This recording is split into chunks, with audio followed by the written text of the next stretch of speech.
तो दोस्तों 2014 के बाद से ही यानी मोदी जी के देश के प्रधानमंत्री बनने के बाद से ही मुसलमानों को गुनहगार बताने और दिखाने का तमाशा जो शुरू हुआ था, जिसका दायरा और आगे बढ़ाने के लिए सीए जैसा कानून लाया गया और एनआरसी लाने की प्लानिंग चल रही है, उससे भी ज्यादा शर्मनाक कुछ फैसले इस मोदी सरकार ने अंधेरी रातों में लेते हुए कुछ कानूनों में बदलाव किया है, उसे मुस्लिम विरोधी बनाया है। वो सारे कानून मैं आपको इस वीडियो में बताऊंगी जो कि मेन स्ट्रीम मीडिया और सोशल मीडिया भी हाईलाइट नहीं कर रही है।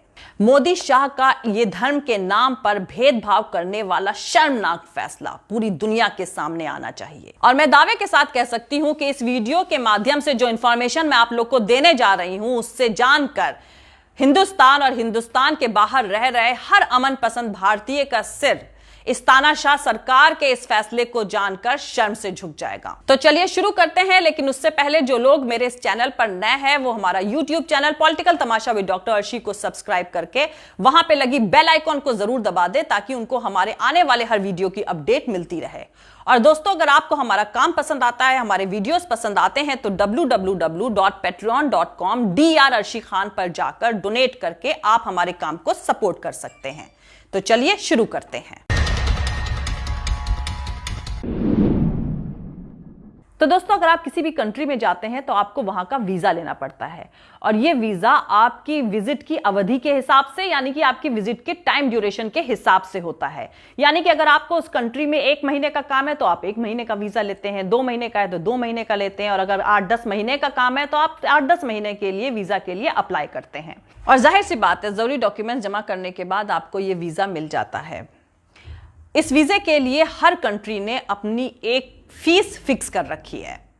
यानी कि अगर आपको 1 महीने का वीजा चाहिए तो इतनी फीस होगी, 2 महीने का चाहिए तो उससे थोड़ी ज्यादा होगी, 10 महीने का चाहिए तो उससे भी ज्यादा होगी।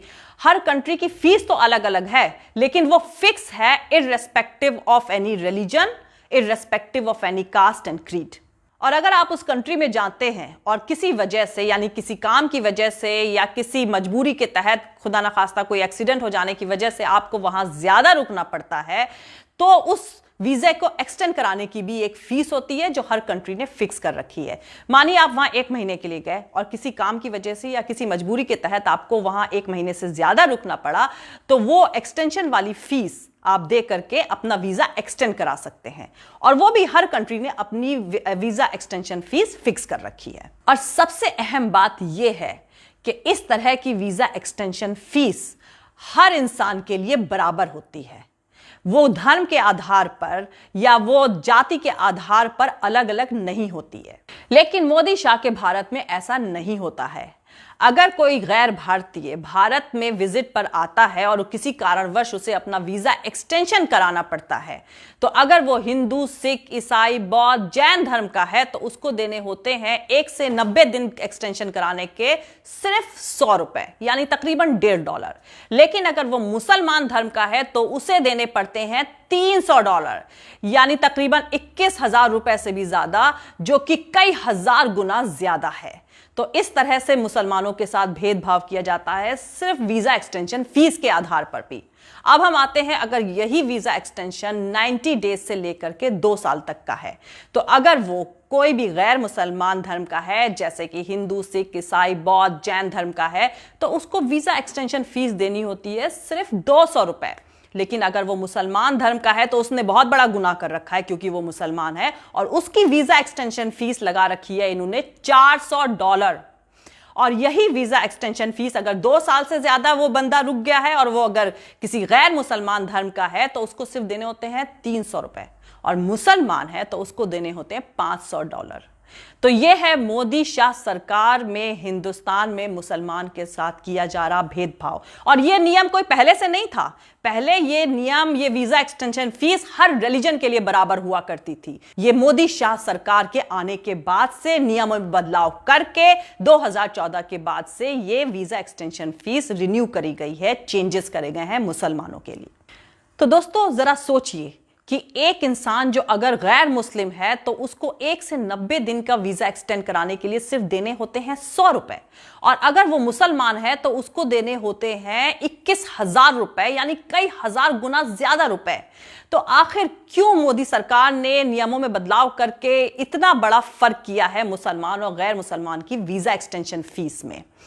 तो इस चीज को समझने के लिए, इसके पीछे का मोदी सरकार का मकसद समझने के लिए मेरा वीडियो एंड तक जरूर देखते रहिए, क्योंकि ये पूरी तरीके से जुड़ा हुआ है सीए और एनआरसी के कानून से। तो दोस्तों, इसके पीछे की वजह समझने के लिए आपको भारतीय नागरिकता कानून को थोड़ा समझना होगा। भारतीय नागरिकता कानून 1955 के हिसाब से कोई भी शख्स, किसी भी देश से आया हुआ शख्स, अगर वो भारत में 11 साल तक रहता है तो वो भारत की नागरिकता के लिए अप्लाई कर सकता है। और यही पाकिस्तानी मशहूर सिंगर अदनान समी के साथ हुआ था, जिन्हें अभी अभी पद्मश्री अवार्ड से भी नवाजा गया है। वो 2001 में भारत आए थे। उसके बाद वो अपना वीजा एक्सटेंड कराते रहे। वीजा एक्सटेंड कराते कराते उन्होंने भारत में रहने के अपने 11 साल पूरे कर लिए, और उसके बाद उनके 11 साल पूरे होने के बाद उन्हें 2016 में भारत की नागरिकता दे दी गई। अब आप यहां समझ सकते हैं मोदी सरकार द्वारा वीजा एक्सटेंशन फीस बढ़ाने के पीछे का मकसद। जाहिर सी बात है, जो हिंदुस्तान में आ रहे मुसलमान होंगे वो कोई बहुत अमीर तो होंगे नहीं, क्योंकि अमीर लोगों के लिए तो पूरी दुनिया खुली हुई है। वो यूएस, यूके, यूरोप कहीं भी जाकर नागरिकता ले सकते हैं। जो मुसलमान जो कि हिंदुस्तान में आ रहा है वो बहुत अमीर नहीं होता, वो बहुत पैसे वाला नहीं होता है, और इसलिए अगर उसे वीजा एक्सटेंशन फीस इतनी बढ़ी हुई देनी पड़ेगी तो वो देने में असमर्थ रहेगा, और फिर वो भारत की नागरिकता के लिए अप्लाई नहीं कर पाएगा। तो ये है वीजा एक्सटेंशन फीस को कई हजार गुना बढ़ाने के पीछे का मकसद। लेकिन अगर वही शख्स हिंदू, सिख, ईसाई, बौद्ध, जैन धर्म का है तो उसको सिर्फ 1 से 90 दिन बढ़ाने के लिए सिर्फ देने होते 100 रुपए। तो वो तो आसानी से ये वीजा एक्सटेंशन फीस दे करके यहां कई सालों तक रुककर अपने 11 साल पूरे करने, और अब तो मोदी सरकार ने उसकी अवधि भी घटा दी है। अब 11 साल पूरे करने की उसको जरूरत नहीं है, 6 साल के बाद ही उसे भारत की नागरिकता दी जा सकती है। तो अब आप ये समझ सकते हैं कि मुसलमानों के लिए वीजा एक्सटेंशन फीस कई हजार गुना क्यों बढ़ा दी गई है, ताकि पाकिस्तान, बांग्लादेश, अफगानिस्तान से आ रहे हिंदू, सिख, बौद्ध, जैन धर्म के लोग तो थोड़ी सी वीजा एक्सटेंशन फीस दे करके यहां लंबी अवधि तक अपना वीजा एक्सटेंड करा करके रुक सकते हैं और भारत की नागरिकता के लिए अप्लाई कर सकते हैं। वहीं दूसरी तरफ मुसलमान, जो जनरल कैटेगरी का मुसलमान होगा, जिसके लिए ये $300 और $500 देना असंभव होगा, मुश्किल होगा, वो यहां पर ज्यादा टाइम तक नहीं रुक पाएगा, उसे भारत की नागरिकता के नहीं मिल पाएगी। भारत की नागरिकता के लिए वो अप्लाई भी नहीं कर सकता है। सीए कानून पर विरोध के बाद भाजपा के कई मंत्री ये कहते हुए पाए गए हैं कि मुसलमान जनरल कैटेगरी से तो भारत की नागरिकता ले ही सकता है। ये सीए कानून तो सिर्फ जो अल्पसंख्यक है, पाकिस्तान, बांग्लादेश, अफगानिस्तान वाले, उनको नागरिकता देने के लिए बनाया गया है। तो ये बात भी सरासर झूठ है, क्योंकि जनरल कैटेगरी वाला मुसलमानों को नागरिकता देने वाला कानून भी मोदी सरकार ने बहुत पहले ही खत्म कर दिया है। कैसे, ये मैं आपको अभी बताती हूं। जैसा कि आप लोग जानते हैं कि भारत की नागरिकता लेने के लिए इंसान को भारत में कई साल तक रहना पड़ता है, यानी तकरीबन 11 साल रहना पड़ता था, और अब उसको घटाकर 6 साल कर दिया है। तो पहले तो उन्होंने ये किया कि वीजा एक्सटेंशन फीस अलग अलग कर दी, मुसलमानों के लिए कई हजार गुना ज्यादा कर दी वीजा एक्सटेंशन फीस, और हिंदू, सिख, ईसाई, बौद्ध, जैन धर्म के लोगों के लिए बहुत ही कम रखी है। एक तरफ हो गई 100 रुपए 1 से 90 दिन के लिए, और एक तरफ हो गई 21,000 रुपए। पहले उन्होंने वीजा एक्सटेंशन फीस इतनी बढ़ा दी, और उसके बाद एक सबसे बड़ा अहम कानून, एक सबसे बड़ा नियम में बदलाव जो उन्होंने किया वो 2014-2015 में कर दिया कि पाकिस्तान, बांग्लादेश, अफगानिस्तान से आ रहे हिंदू, सिख, बौद्ध, जैन, ईसाई धर्म के लोगों को तो लंबी अवधि का वीजा मिल जाता है, ताकि वो यहां पर आकर अपने 6 साल पूरे कर सकें और नागरिकता पा सकें। लेकिन मुसलमानों को लंबी अवधि का वीजा देना ही मोदी सरकार ने बंद कर दिया है, नियमों में बदलाव करके। तो इन देशों से आ रहे मुसलमानों को लंबी अवधि का वीजा ही नहीं मिलेगा। जब वीजा ही नहीं इशू होगा तो वो नागरिकता के लिए अप्लाई ही कैसे कर सकते हैं। तो पहला बदलाव किया गया 15 दिसंबर 2014 को, जिसमें पाकिस्तान से आ रहे हिंदू, सिख, ईसाई धर्म के लोगों को लंबी अवधि का वीजा देने का प्रावधान तो रखा गया, लेकिन मुसलमानों को इससे बाहर कर दिया गया। यानी इस देश से आ रहे मुसलमान लंबी अवधि का वीजा नहीं ले सकते हैं। जैसे कि कुछ मुसलमान इलाज के लिए पाकिस्तान से हिंदुस्तान आया करते थे, अब उनको लंबी अवधि का वीजा नहीं मिलेगा, और अगर वो यहां पर आ गए शॉर्ट टर्म विजिट वीजे पर, तो उसको एक्सटेंशन कराने की फीस भी उनकी उनके लिए कई हजार गुना ज्यादा कर दी गई। और आपको बता दें, ये बात कहीं भी आउट नहीं करी गई, मतलब कोई भी मेन स्ट्रीम मीडिया ने आपको ये चीज नहीं दिखाई, ये नियम में बदलाव नहीं दिखाया। और फिर दूसरा बदलाव किया गया 7 सितंबर 2015 को, जिसमें पाकिस्तान के साथ साथ बांग्लादेश के अल्पसंख्यकों को भी जोड़ लिया गया और मुसलमानों को इससे बाहर रखा गया। इस कानून के इस नियम के हिसाब से पाकिस्तान और बांग्लादेश से आ रहे अल्पसंख्यकों को भारत में बिना पासपोर्ट, बिना वीजा और बिना कानूनी दस्तावेजों के भी रहने का अधिकार दे दिया गया, लेकिन मुसलमान ऐसा नहीं कर सकता। और फिर दूसरा बदलाव किया गया 28 जुलाई 2016 को, जिसमें अफगानिस्तान के अल्पसंख्यकों को भी इस नियम में जोड़ लिया गया।